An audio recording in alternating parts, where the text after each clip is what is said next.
Alzheimer's, the final frontier. These are the voyages of the staff and residents of Granite Farms Estates.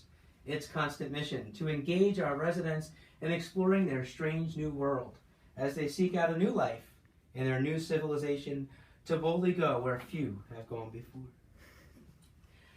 So, on your guidelines, your outline in your folder there, you'll see our objectives are to identify and explain the various stages of Alzheimer's disease, identify and explain the importance of and provide examples of personalized sensory, pet, and intergenerational activities, and explain the importance of and provide examples of effective communication with staff and with residents. So, all right, so on the first section we have stages of Alzheimer's disease.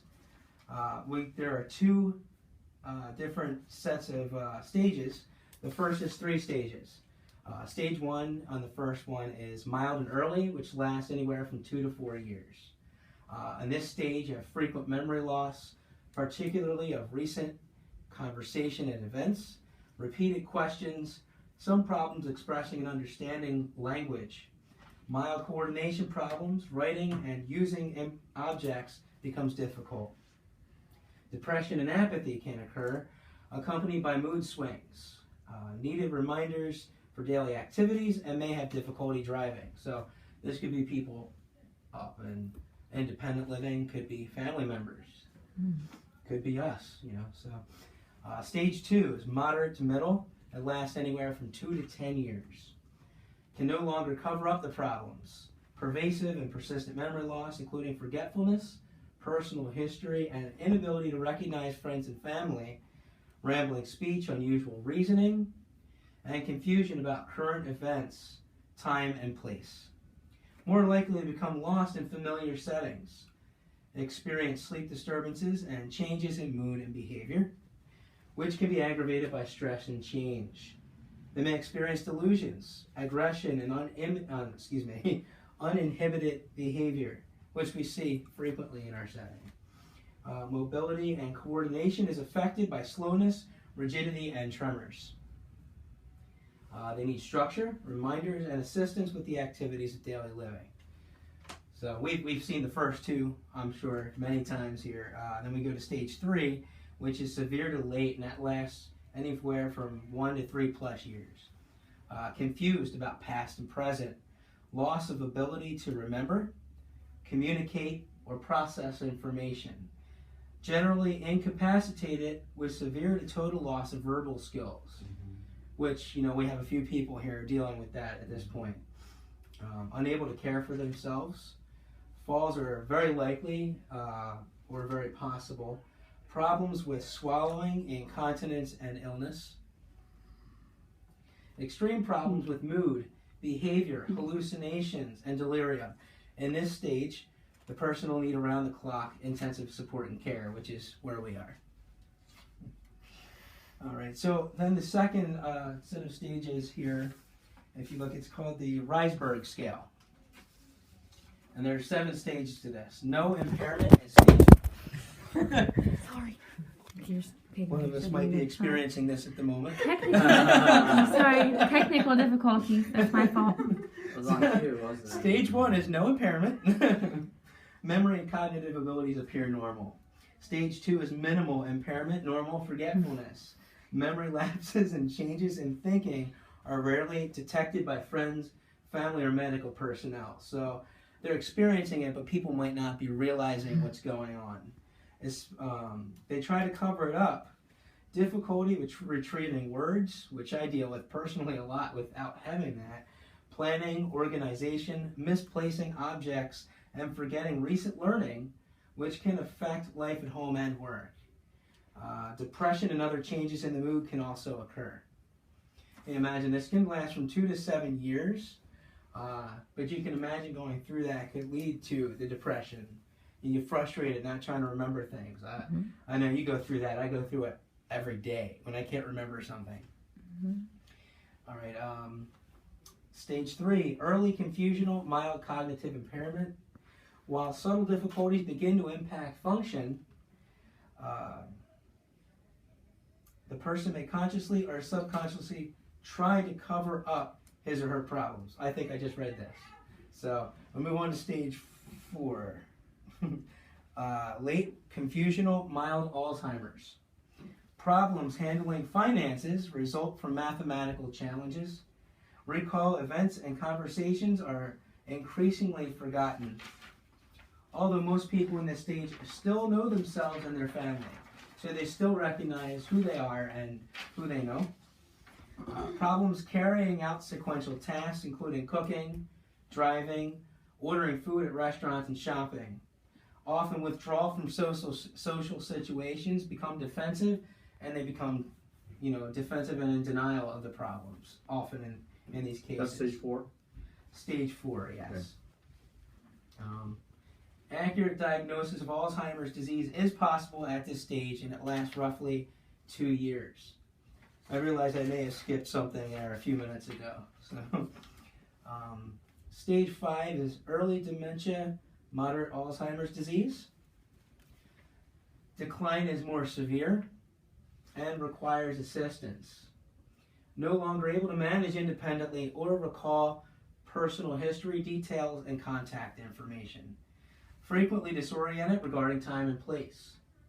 People in this stage experience a severe decline in numerical abilities and judgment skills, which can leave them vulnerable to scams if they're on their own, and at risk from safety issues. Basic living tasks like eating and dressing require increased supervision. This can last up to 1.5 years. Stage 6 is middle dementia, moderately severe Alzheimer's. Total lack of awareness of present events, an inability to accurately remember the past. People in this stage progressively lose the ability to take care of daily living activities like dressing, toileting, and eating, but are still able to respond to nonverbal stimuli. So, you might not be able to verbally communicate, but there are other ways to communicate with them. And communicate pleasure and pain via their behavior. So oftentimes we'll see people acting a certain way with their behavior, and what seems like, a problem to us, like, oh, we can just have them sit down or whatever, is often something they need, but they cannot communicate verbally. This can often lead to dramatic personality changes. They start wandering, and they can start suspecting people of things, becoming a little bit paranoid. Oftentimes of even their family members and their friends. So many can't remember their close family members, but they are familiar. So they might think, maybe they're a long lost friend, or they could be, their children often become to them their brothers and sisters, or sometimes even their parents. This can last up to 2.5 years. Stage 7 is late or severe dementia and failure to thrive. In this final stage, speech becomes severely limited, which we encounter every day with a couple of our people, as well as the ability to walk and or sit, which a specific resident, we've seen that a lot recently. Total support is needed around the clock, and they need help with almost everything, and that can last from 1 to 2.5 years. All right, so those are the stages of Alzheimer's. All right, make sure I'm on the right track here. All right, so now we are going to enter into the part of personalized sensory intergenerational therapy. All right, so Florence Nightingale, we've heard of her, right? She pioneered not only nursing, but also activities. Many people don't know that. I didn't know that until I started learning more about the activities realm. So she had a theory regarding pets, children, and the elderly. They were very helpful in some of the most important ways of connecting with the elderly and with people with Alzheimer's and dementia. She had said, pet is often an excellent companion for the sick for long chronic diseases. So intergenerational, do you know what intergenerational activities are? Okay. How would you describe an intergenerational activity? So when younger, you're doing some sort of activity with younger people. Right. Like when we brought in students to sing to other residents and stuff like that. Absolutely. Yeah. So they have social vehicles that offer younger and older generations the opportunities to interact and become engaged in issues concerning our society. So a lot of times they can do this out in the neighborhood, but a lot of times in our line of work, it becomes very helpful to bring in the youth in many different capacities. As you pointed out, the Halloween activity where, were you there for that, Bob? I think so. They came in their costumes from the middle school, your middle school, right? Mm-hmm.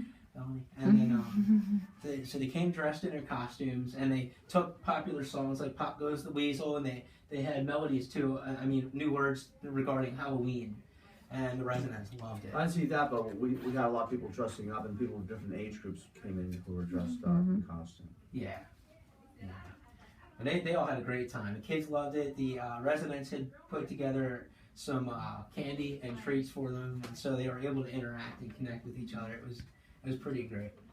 I remember when Teresa, the DON, her son Nathan came in, and he was volunteering for school for confirmation class, I believe. And he connected with one of our residents like so quickly that you would have thought they was grandfather and grandson. It was really great to see.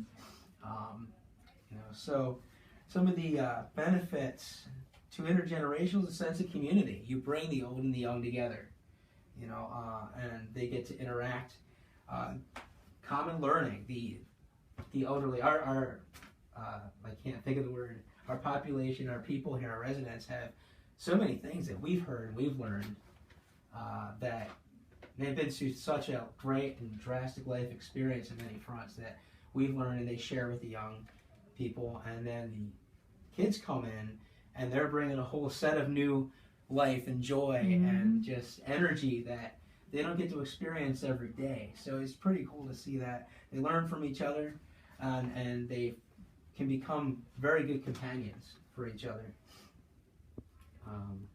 My mom and my daughter, like my mom goes through these physical ailments. I might have told you already before, and she watches our daughter when we're working through the week, and my mom will often get sick and go through these things when she's not watching my daughter, but when she's with her, she pretty much never gets sick. It's amazing. It provides these health benefits that can't be explained, so let's see where we are here. Be under 3. Thank you.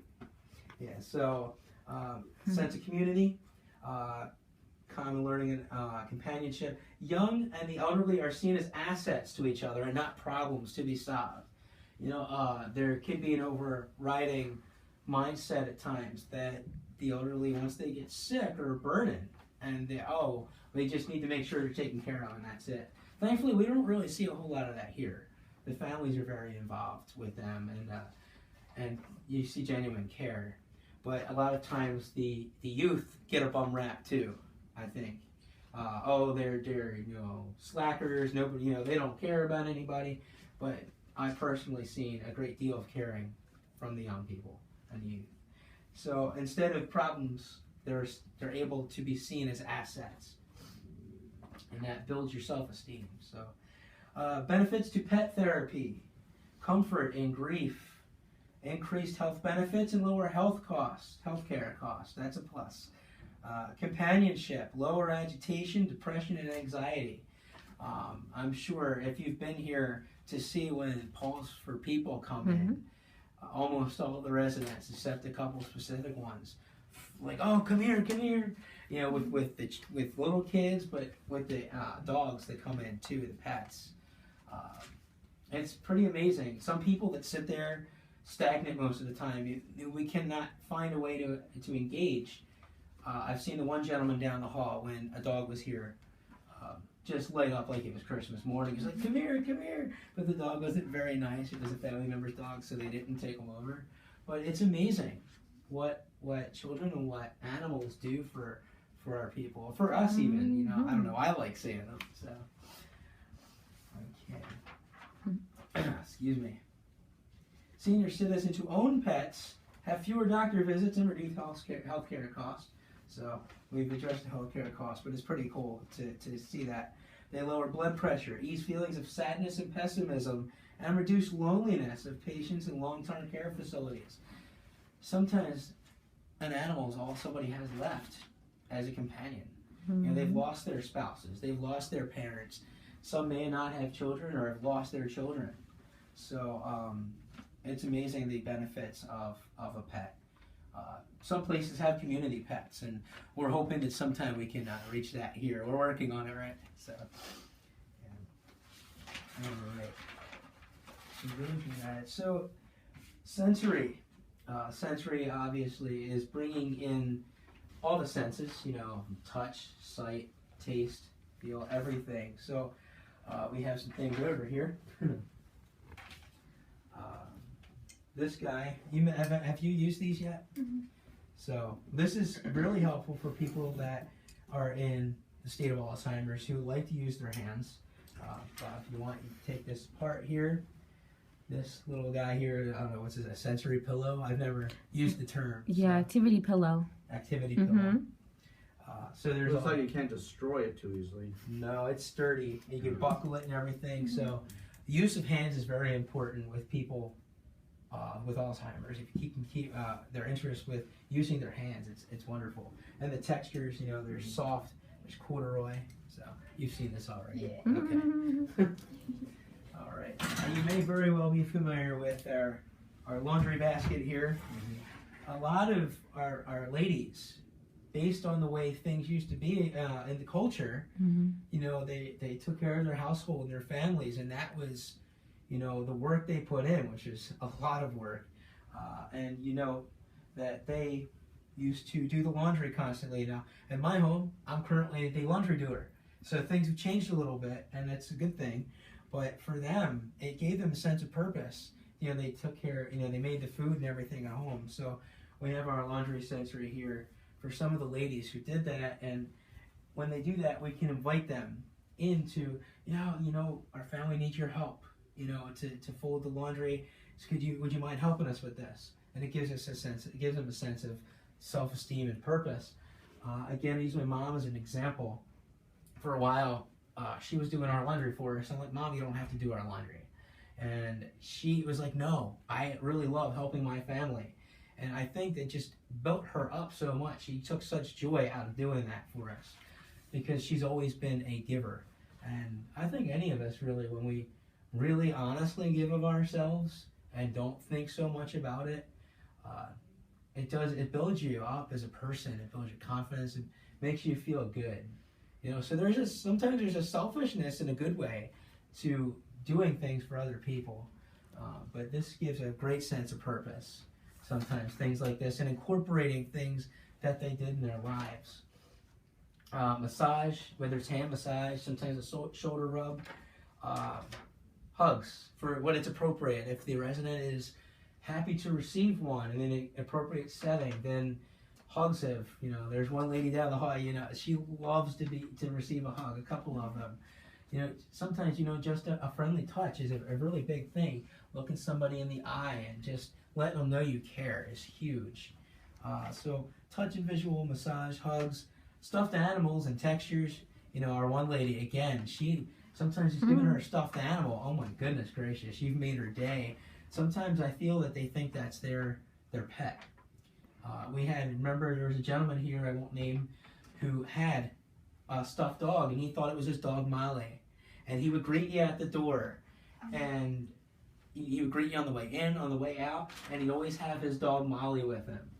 And, you know, I don't know, it made my day to see him, and it made his day to have his dog there to greet everybody. So,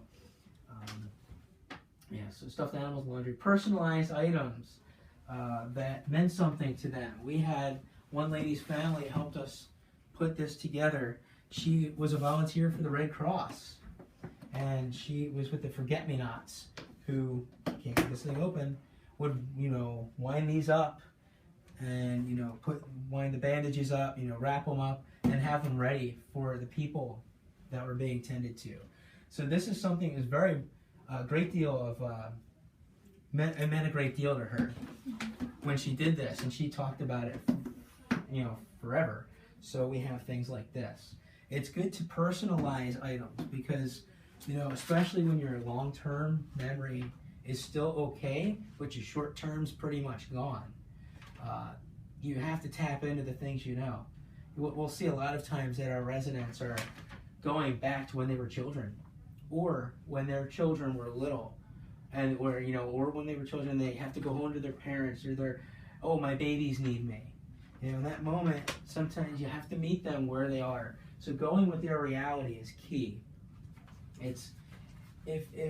Some people, it's very good to tell them what is true, because some of the residents will pick up when you're trying to go with their reality, but it's still not completely real to them. So it's important to meet them where they are specifically. So try not to ramble here. There's so many different things, photographs, movies, iPad games. There are things like a piano app you can put on for somebody to play the piano, and other games that can help them keep their cognition and their dexterity going. There are many examples of that we can look at. Hearing, taste, and aroma of music, playing something soft, something they're familiar with.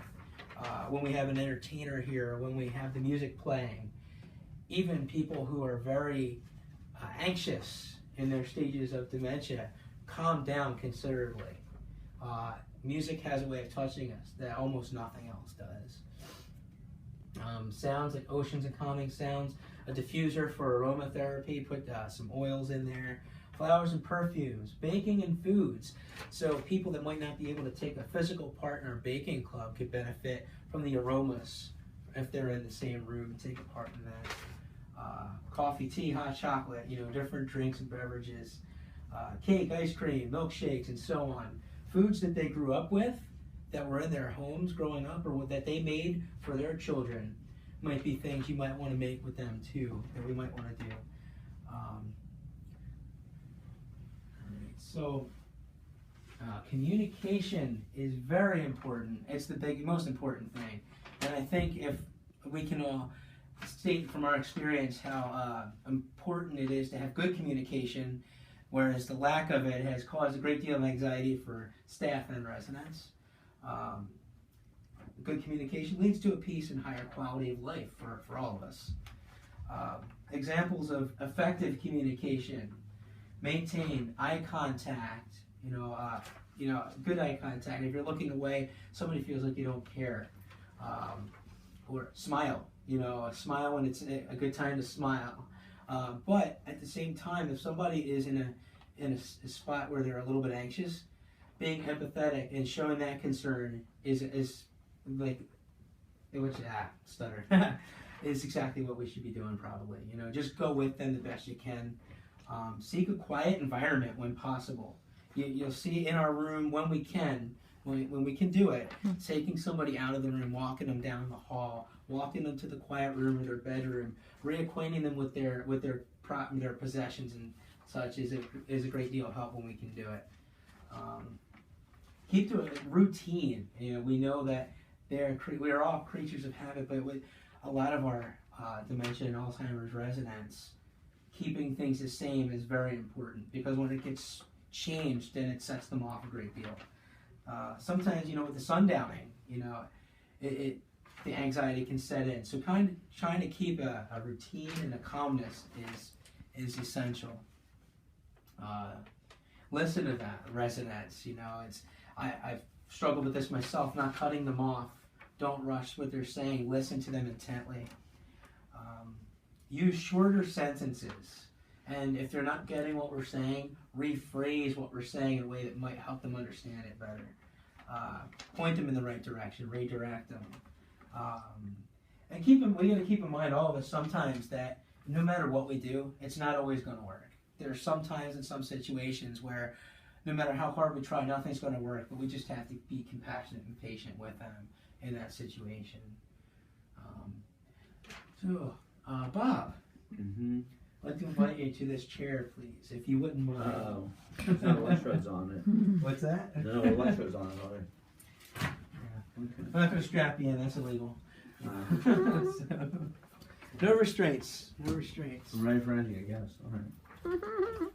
Like this chair? Yes, sir.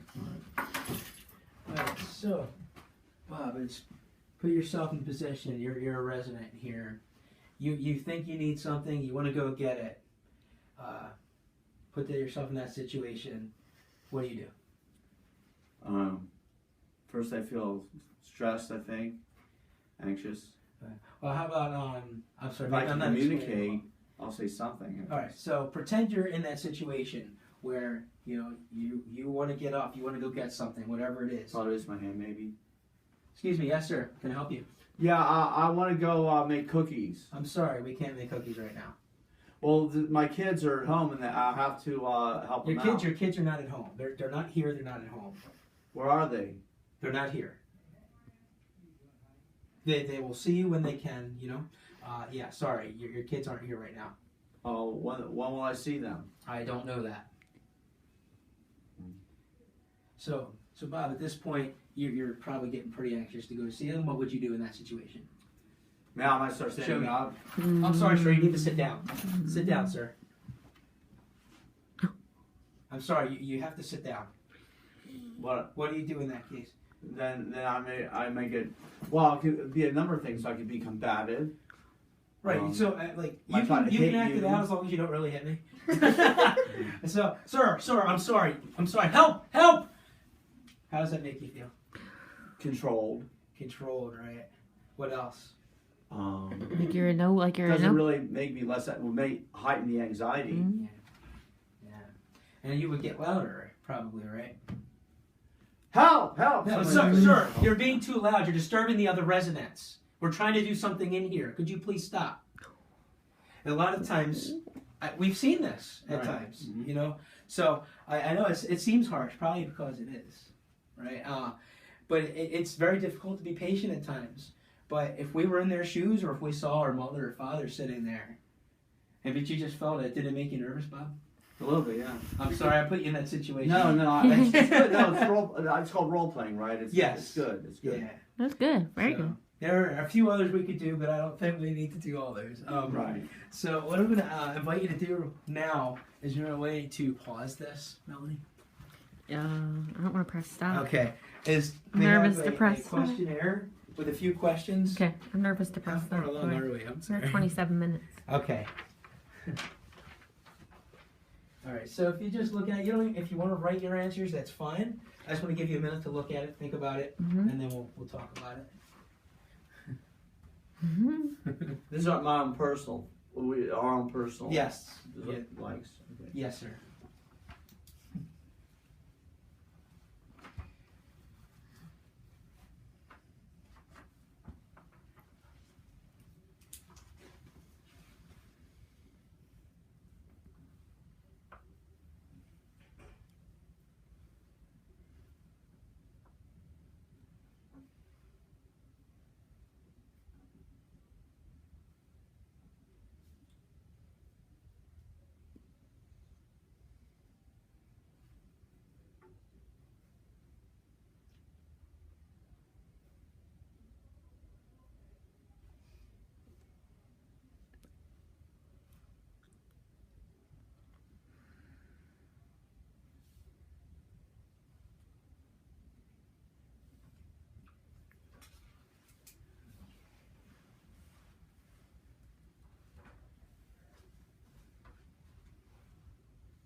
It's pretty straightforward. All right.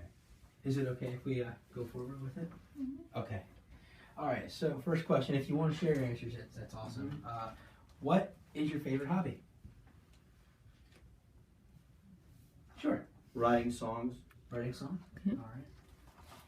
Candace, would you like to share or no? I don't really have like a specific hobby that I really. My thing is firehouse. Nothing really. I was actually gonna peg that. It's probably the only thing I do other than work. All right. Well, I didn't hear what she said. Volunteering Firehouse. and yeah, Oh, you firehouse. go to the firehouse and Yeah. volunteer? Mhm. Oh, okay. What is most important to you in your life? I have expressing my ideas and feelings. Okay. Good. That's a really That's a good one. Spending time with like my family and friends and stuff. Mm-hmm. So mine was writing and singing. I do that. Mhm. For me, God, my family, my friends, and music, and then my work. In that order. If you could only choose 1 to 3 things to keep, what would they be? I might change this. Have keyboard, guitar, and pen and paper. Yeah, Alright. good. Well, actually, I might change that to a Bible, a Mhm. guitar, and pen and paper. Okay. Probably would be definitely my relationship with everybody at the firehouse. That's like the most important for me. Pen and paper, stuff like that. Something like that. Alright. Alright, so somebody tried to take even one of those things from you. How would you react to that? I use the word violated. Mhm. Okay. Yeah. Mhm. Make you feel violated. Be irritated, Mhm. aggravated. Mhm. So imagine you're here, you have to move down to here. Mhm. You're already, a bit confused. You know? So the personalized activities that we're gearing toward. So for Bob, you were music. Mm-hmm. So you'd want to keep that going somehow, right? So if you want to spend your golden years, you probably want to incorporate that somehow. Mm-hmm. And you'd still want to connect with the fire department and everything. Mhm. So we see how that is. And we try to take those things away.